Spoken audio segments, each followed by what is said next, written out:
Olá, amigos. Hoje, 4 de junho de 2020, processo penal 4, FACAP. Vamos hoje finalizar a apelação e analisar alguns aspectos do agravo em execução, dos embargos de declaração e também dos embargos infringentes. Bom, para a gente finalizar o estudo da apelação, é importante a gente encaminhar essa análise para o procedimento da apelação no âmbito do tribunal. Como é que se dá o processamento da apelação? A gente já viu que a apelação ela é ajuizada em dois momentos distintos. É um recurso que se aperfeiçoa de maneira bipartida, ou seja, num primeiro momento você ajuiza a interposição, que nada mais é do que o seu desejo, a sua manifestação do inconformismo em relação à decisão que foi proferida, decisão de mérito, e num segundo momento a gente ajuiza as razões desse inconformismo, que são as razões do recurso de apelação. Temos então 5 dias para a interposição da apelação e após a análise da admissibilidade dessa interposição, dentro dos requisitos objetivos e subjetivos, o juiz então abre um novo prazo de 8 dias para o ajuizamento das razões recursais e posteriormente ele abre vista para a parte recorrida apresentar as contrarrazões. Após a admissibilidade feita no primeiro grau, esse recurso então é encaminhado para o tribunal. Lá chegando, é distribuído para um relator e após o sorteio desse relator, o Ministério Público terá vista dos autos do recurso e em seguida é encaminhado para o revisor e depois então é pedido dia para julgamento. E nesse dia em que é designado o julgamento, com todas as razões já colocadas nos autos, é possível que você pleiteie perante o tribunal a sustentação oral desse seu recurso de apelação. É previsto tanto em regimento interno como na legislação processual a possibilidade dessa sustentação oral. E aí, dentro do tribunal, a partir do momento em que é lido, em que é anunciado o processo que vai ser julgado, você então se dirige à tribuna e após o relatório que é apresentado pelo desembargador ou relator, aí você terá 15 minutos para fazer a sua sustentação oral e após os votos serão proferidos e proclamado o resultado pelo presidente da sessão. Basicamente é essa a dinâmica, sendo que quando nós estivermos diante de uma apelação no rito sumário, no procedimento sumário, não haverá a figura do revisor. Só haverá a figura do revisor quando nós estivermos diante de uma apelação nos crimes que se apuram mediante o procedimento ordinário. Se for procedimento sumário, aí não teremos a figura do revisor, somente do relator. Procedimento ordinário, relator e revisor. Procedimento sumário, somente o relator e não teremos o revisor. Bom, em relação à apelação, essas eram as considerações diante de todas as outras que já foram explicadas, e agora a gente vai falar um pouco a respeito do agravo em execução. Eu digo a gente vai falar um pouco porque é preciso contextualizar o agravo em execução, mas também a gente não vai fazer uma incursão doutrinária muito aprofundada, tendo em vista que aquilo que foi explicado com relação ao recurso em sentido estrito terá aplicação integral ao recurso denominado de agravo em execução. Todas as particularidades, sendo que o recurso em sentido estrito se dirige às decisões interlocutórias e no processo de conhecimento, e o agravo em execução se dirige às decisões interlocutórias tomadas no âmbito do processo de execução. Então, decisões interlocutórias tomadas no âmbito do processo de conhecimento, caberá recurso em sentido estrito.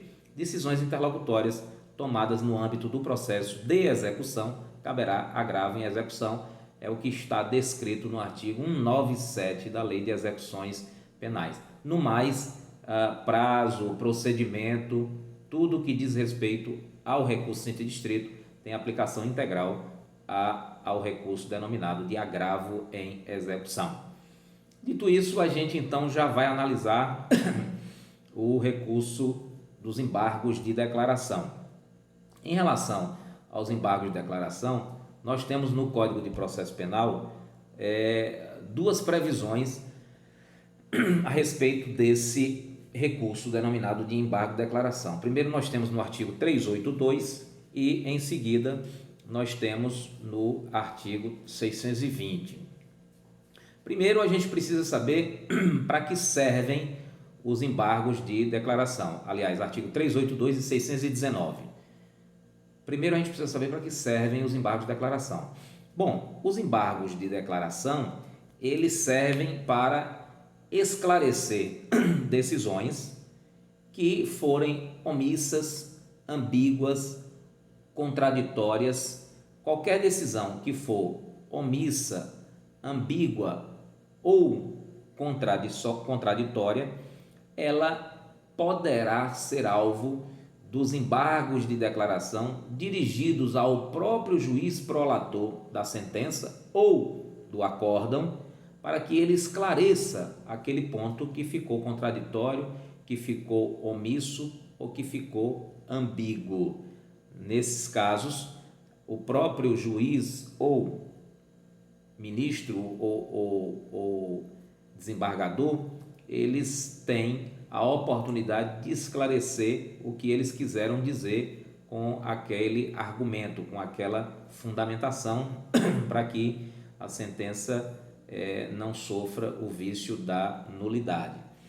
Pois bem, no âmbito do primeiro grau, o fundamento para os embargos de declaração está no artigo 382 do Código de Processo Penal.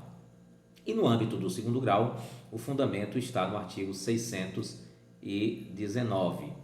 No caso do primeiro grau, o recurso é ajuizado perante o próprio juiz que proferiu a sentença. E no caso do segundo grau, o fundamento no artigo 619, o recurso de embargo de declaração é ajuizado perante o próprio juízo prolator do acórdão. E aí, tanto um quanto o outro terão a mesma finalidade, que é o esclarecimento da sentença ou do acórdão, para que o ponto que é omisso, o ponto que é contraditório, o ponto que é ambíguo, o ponto que é divergente, ele seja esclarecido pelo prolator da decisão. Muitas vezes o juiz ou o tribunal eles são omissos por não terem analisado todas as teses que foram levantadas tanto pela defesa quanto pela acusação. Os embargos de declaração, eles têm uma particularidade. Que particularidade seria essa? É que os embargos de declaração, eles podem ter o chamado efeito infringente. Em que consiste esse efeito infringente? Consiste na possibilidade de modificar a decisão com relação ao seu mérito, porque a regra é que os embargos de declaração, eles vão atacar aspectos formais. Por exemplo, o juiz, na hora de proferir a sentença, ele, ao fazer a dosimetria da pena, ele se equivocou com relação a alguma fração.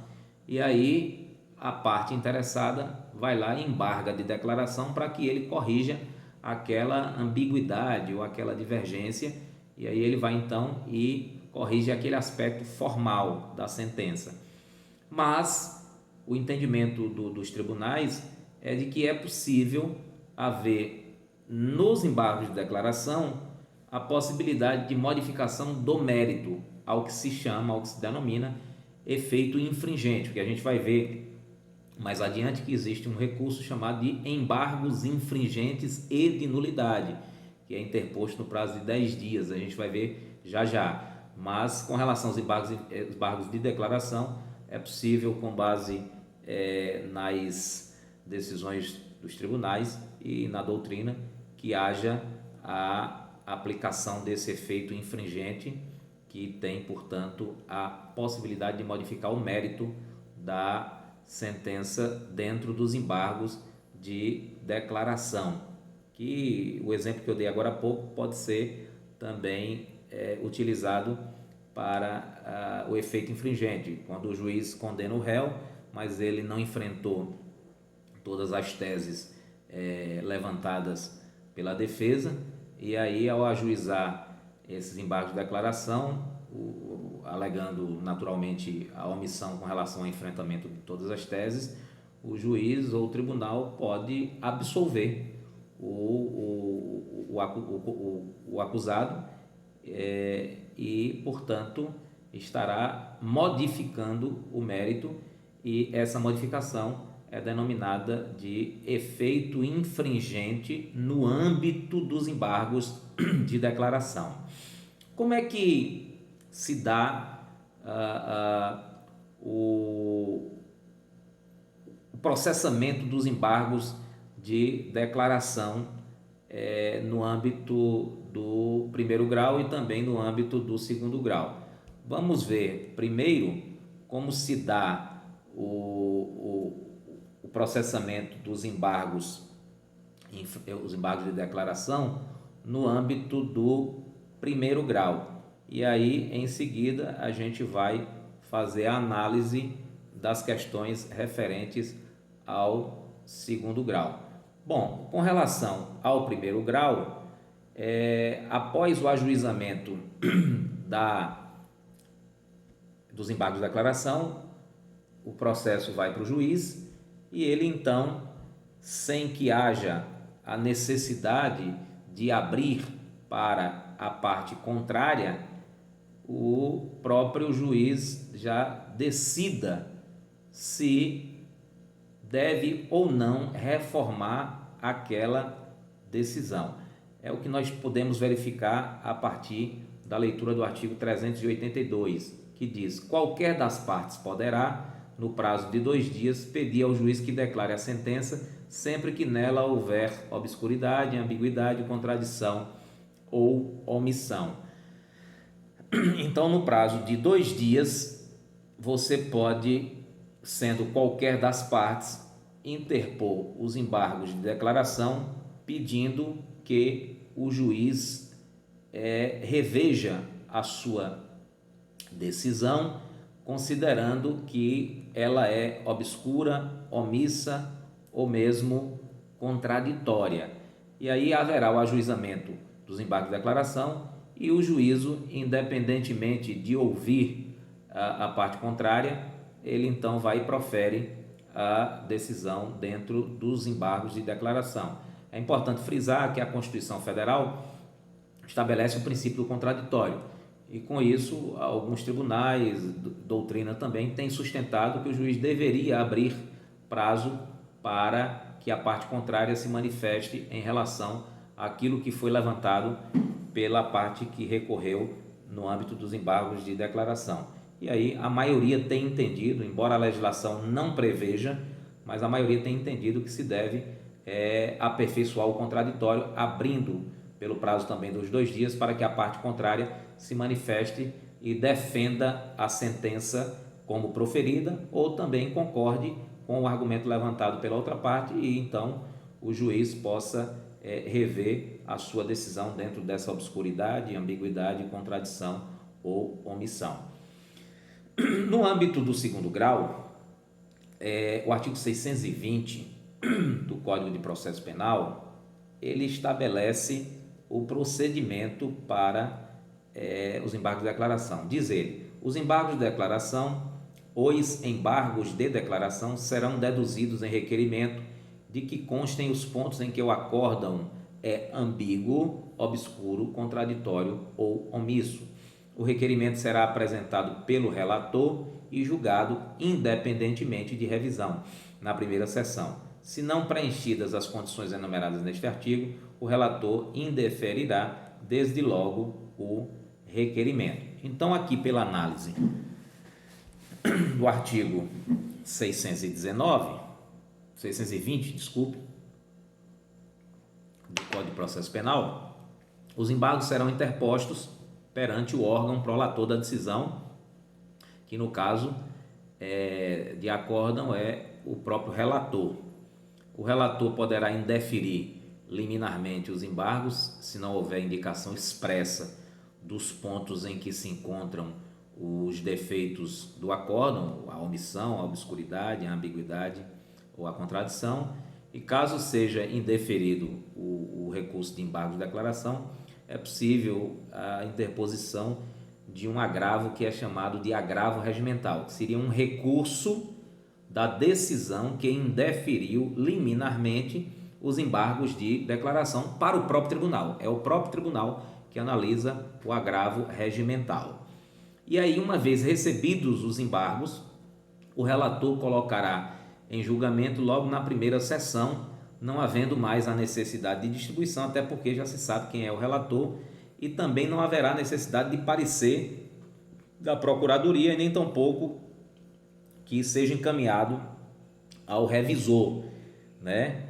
E nesse caso dos embargos de declaração, não se tem previsão da sustentação oral. E com relação ao contraditório, que eu já falei no que se refere aos embargos no primeiro grau, aqui nós temos o mesmo raciocínio. Não há qualquer previsão na lei de que haja a necessidade de manifestação do embargado.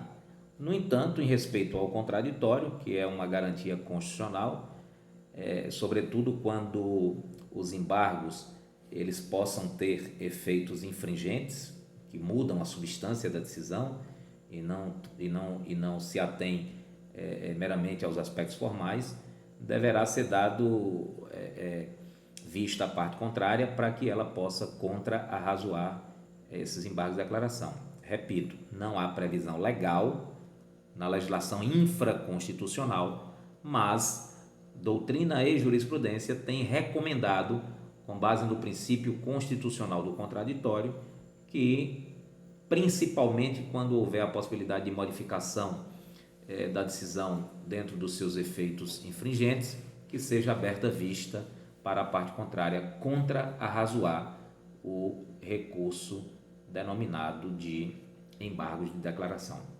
É um recurso relativamente simples e que a gente não tem muita consideração a fazer. Falemos então agora dos embargos infringentes e de nulidade.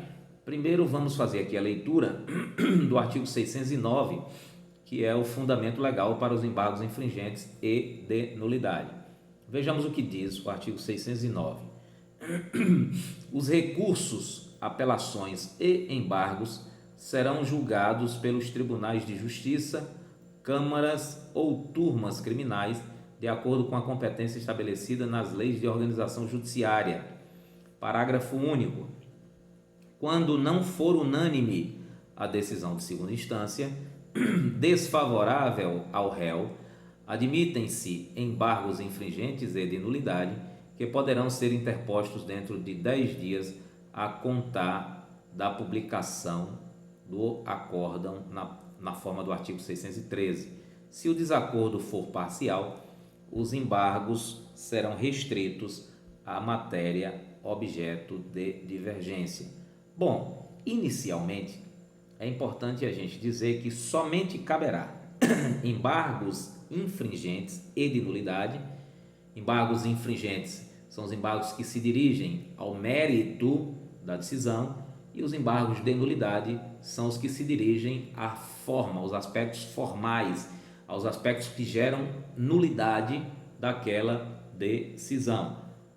Mesmo a legislação prevendo embargos infringentes e de nulidade, a doutrina e a jurisprudência o tratam como sendo embargos infringentes e ponto.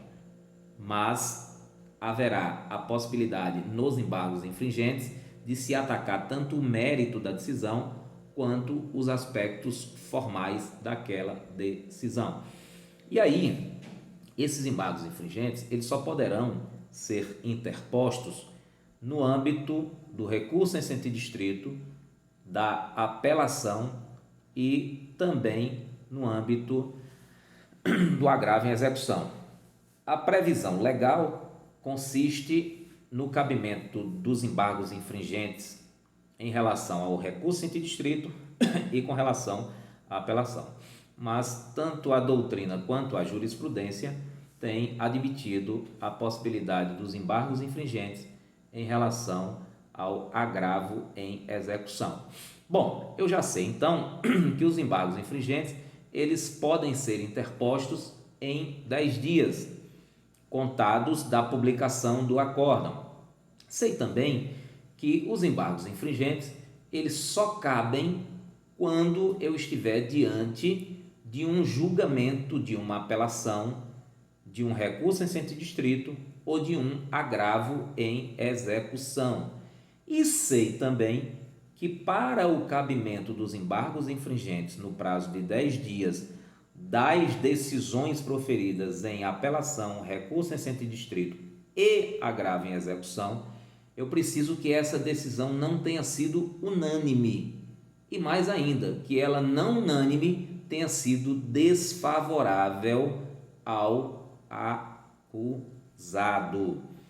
E aí, quando eu tenho uma decisão desfavorável ao réu, que foi proferida sem ser unânime, eu passo a ter, então, o interesse e a legitimidade pelo réu, que é um recurso exclusivo da defesa, do ajuizamento desses embargos embargos infringentes, objetivando, então, a modificação daquela decisão. Como eu disse, trata-se de um recurso privativo da defesa, né? O Ministério Público não pode ajuizar, e é importante trazer aqui uma particularidade, que é a seguinte: no âmbito da Justiça Militar, o Ministério Público ele pode sim ajuizar os embargos infringentes, porque tem previsão legal nesse sentido. No âmbito da Justiça Comum, não há previsão para que o Ministério Público ajuize embargos infringentes. E aí o julgamento é feito no âmbito do tribunal, apelação, recurso em sentido estrito ou agravo em execução, cabendo então os embargos infringentes somente quando essa decisão for desfavorável ao réu, no julgamento da apelação, no julgamento do recurso em sentido estrito ou no julgamento do agravo em execução. Normalmente as turmas ou câmaras elas são compostas por número ímpar. E aí vamos imaginar que você tenha 3 desembargadores julgando uma apelação, 2 votam contra o réu e 1 vota a favor da tese do réu. Nesse caso nós teremos uma decisão que não é unânime, 2-1, e portanto, com base no voto vencido, é possível que se interponham os embargos infringentes, porque esse voto foi a favor do réu. E aí haverá a reavaliação dessa decisão proferida por uma câmara completa no âmbito do próprio tribunal. Você tem ali uma turma que é composta por um número menor de julgadores e depois os regimentos prevêem as chamadas câmaras reunidas, que normalmente eles unem. Quando os tribunais têm primeira câmara, segunda câmara, eles reúnem as 2 câmaras que participam desses julgamentos dos embargos infringentes. Outros tribunais prevêem, no âmbito dos seus regimentos internos, determinados órgãos especiais com essa competência para reavaliar a matéria por meio dos embargos infringentes e de nulidade. A decisão, como eu disse, ela não pode ser unânime. Isso está previsto no artigo 609 do Código de Processo Penal. Ela tem que ser desfavorável ao réu. O réu perdeu a votação, mas teve um voto que foi favorável à sua tese, e aí ele pode questionar tanto o mérito daquela decisão, por exemplo, a redução da pena, a absolvição, substituição da pena, mudança de regime, como também ele pode trazer nos seus embargos infringentes uma questão processual, uma questão de aspecto formal, a inobservância, por exemplo, de uma formalidade para a produção de uma prova. Vamos imaginar que não se permitiu durante a colheita da prova o contraditório, ou que houve uma inversão desse contraditório, violando assim um aspecto formal. E aí essa formalidade ela pode ser também levantada, essa desobediência, esse desrespeito à violação, essa violação à formalidade, ela também pode ser questionada no âmbito dos embargos infringentes.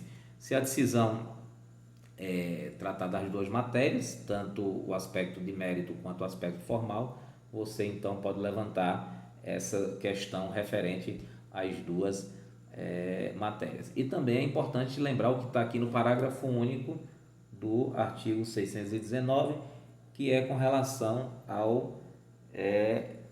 à divergência parcial. Se o desacordo for parcial, ou seja, se somente parte da decisão for desfavorável, aí o réu poderá recorrer através dos embargos infringentes somente com relação àquela parte que foi desfavorável, não pode com relação ao todo, somente em relação àquele aspecto específico da decisão. Também aqui, com relação aos embargos infringentes, a petição ela já acompanha as razões, já quando é interposta a petição dos embargos infringentes, ela já deve vir acompanhada das razões dentro do prazo dos 10 dias contados da publicação do acórdão. Esse acórdão é publicado no Diário Oficial, no Diário do Poder Judiciário, e aí o prazo começa a contar a partir dessa ciência do Diário do Poder Judiciário. 10 dias para a interposição dos embargos infringentes, já acompanhados os embargos das razões recursais. Interpõe-se os embargos infringentes perante o órgão indicado para o seu julgamento, necessariamente deve ser, como eu disse, com maior número de membros que proferiu a decisão, e aí os regimentos internos se encarregam de resolver essa questão, ora criando tribunais, câmaras especiais, ora reunindo duas ou mais câmaras para compor essas câmaras reunidas e terem a competência para o processo de julgamento dos embargos infringentes.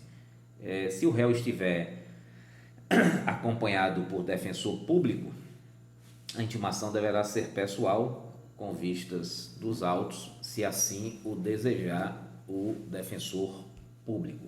Aqui, com relação ao defensor, com relação aos embargos infringentes, também não há na legislação previsão específica no sentido da abertura de prazo para a resposta do embargado. Mesmo assim, a gente utiliza o raciocínio que a gente falou acerca dos embargos de declaração, abrindo então o prazo pelos mesmos 10 dias para o exercício do contraditório e, naturalmente, a apresentação das contrarrazões pelo embargado.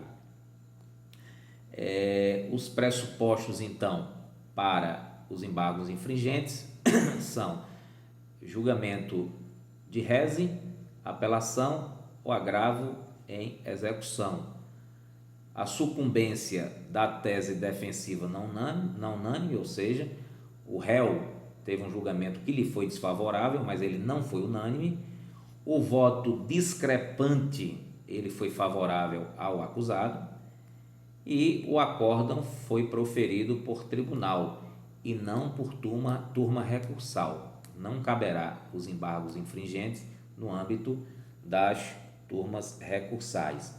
O processamento dos embargos infringentes, ele se dá da seguinte forma: uma vez interpostos os embargos infringentes, embora não haja previsão, como eu disse agora há pouco, para as contrarrazões, mas a Constituição ela estabelece o contraditório e, portanto, deve-se intimar a parte contrária para, no prazo de 10 dias, apresentar as suas contrarrazões. Possuem efeito devolutivo, no entanto,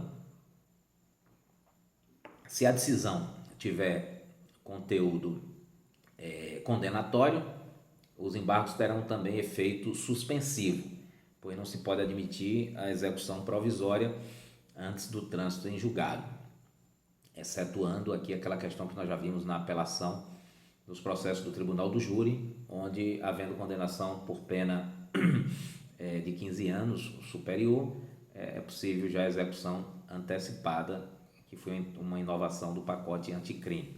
Mas, fora essa possibilidade, não se admite a execução no primeiro grau, somente se transitar em julgado.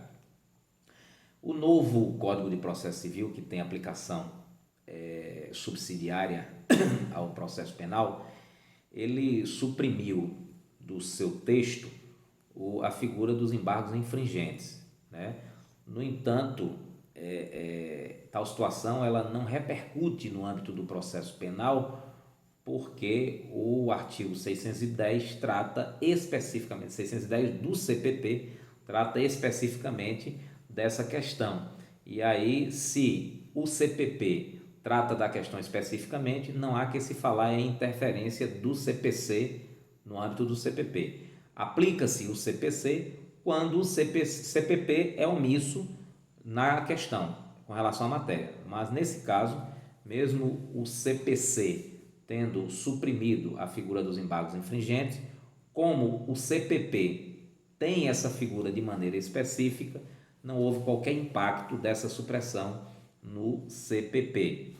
Há também entendimento jurisprudencial de que a interposição dos embargos infringentes, eles são restritos à matéria divergente e o ajuizamento dos embargos infringentes, ele determina a suspensão, o sobrestamento do prazo recursal dos recursos especial e recurso extraordinário. Por quê? A gente vai ver isso adiante, que das decisões proferidas no âmbito dos tribunais, seja Tribunal de Justiça do Estado, Tribunal Regional Federal, é possível que você vá ao STJ ou ao STF com recurso especial ou com recurso extraordinário. Recurso especial no âmbito do STJ, recurso extraordinário no âmbito do STF.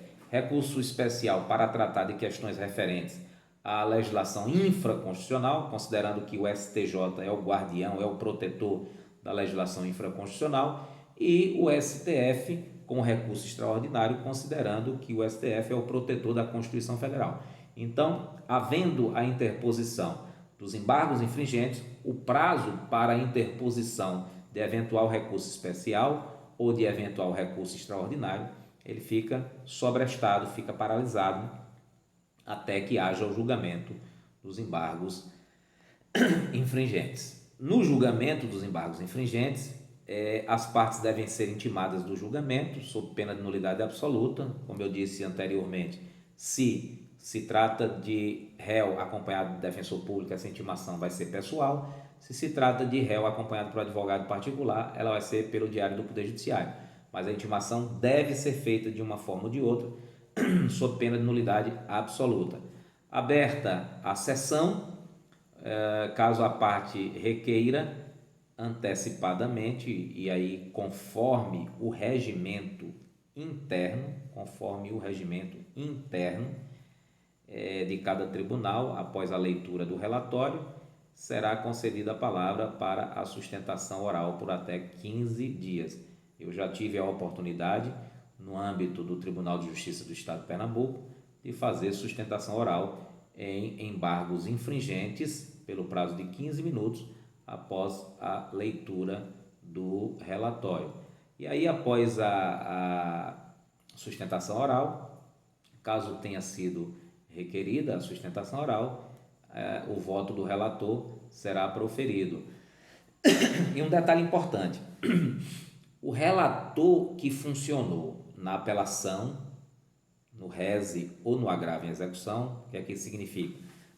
Aquele desembargador que foi o relator da apelação, ou foi o relator do recurso interdistrito, ou foi o relator do agravo em execução, ele não poderá ser o relator dos embargos infringentes, porque não teria nenhum sentido, nenhuma lógica que ele tendo sido relator da apelação ou ele tendo sido relator do agravo em execução ou do recurso sem distrito, ele se tornasse relator dos embargos infringentes. Aí, naturalmente, ele só trabalharia para manter a sua decisão. Aí, nesse caso, nos embargos infringentes é sorteado um novo relator, embora se saiba que aquele que foi relator da apelação dos embargos relator da apelação do recurso sem distrito ou do agravo em execução, ele vai tomar parte, ele vai participar do julgamento dos embargos infringentes sem ser relator. Ele vai funcionar ali julgando como um membro daquela Câmara reunida ou daquela Câmara especial que é prevista no regimento interno. Por hora a gente fica por aqui e em seguida a gente vai tratar do recurso especial, do recurso extraordinário e do recurso ordinário constitucional. Fiquem com Deus, um abraço a todos.